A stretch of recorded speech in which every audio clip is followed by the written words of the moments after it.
What's up YouTube? TruckNerd here. I just thought I'd introduce myself this morning.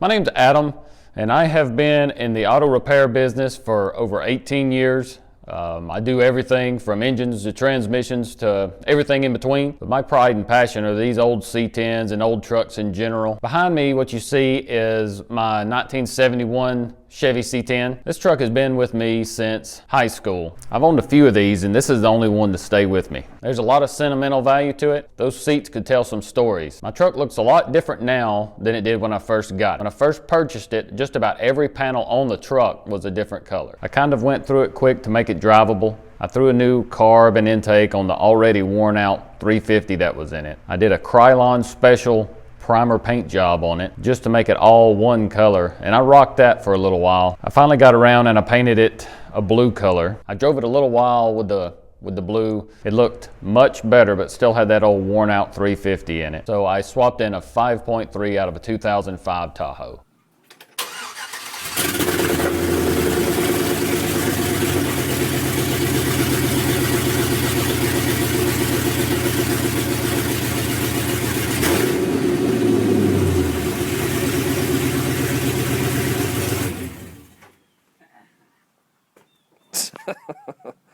It runs.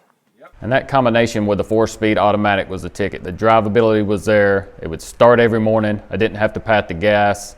I could get on the interstate and it didn't turn, 3,000 RPM.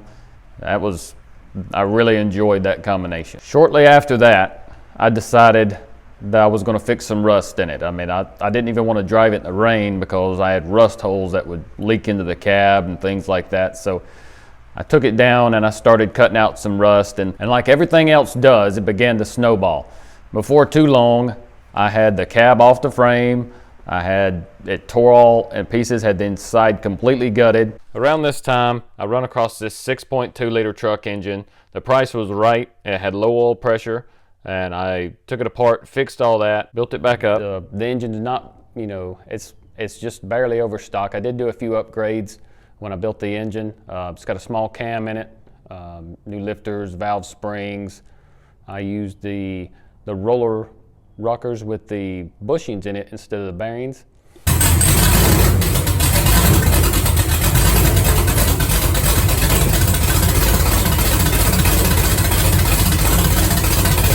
I then had two brand new aftermarket doors that wouldn't fit in the door opening on the cab. At that point, I lost heart. The truck sat for a little while. I finally got back around to it when I found a guy in North Carolina that was excellent.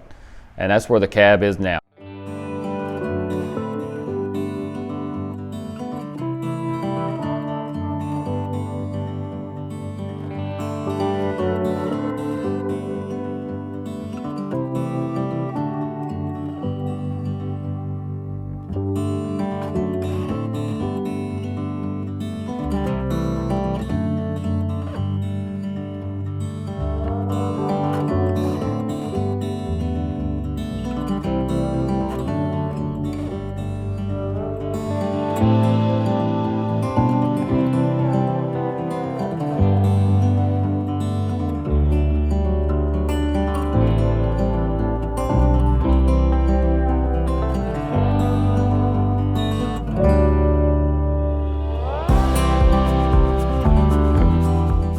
I hope to have the cab back real soon, and that's kind of what I'm waiting on with my project. And once I get the cab back, I can set it on the frame, check all my clearances. I'm probably going to have to cut out the transmission tunnel, but that's where I'm at with that. So I'm going to document it here on YouTube and show you what I do to get it back to where I want it, and hopefully you'll hang around. I'm also going to keep posting my auto repair videos, any car shows that I go to that I see something interesting. You'll see that on here too. And stay tuned because we're gonna get in deep with it. This is gonna be a nice truck when I'm done.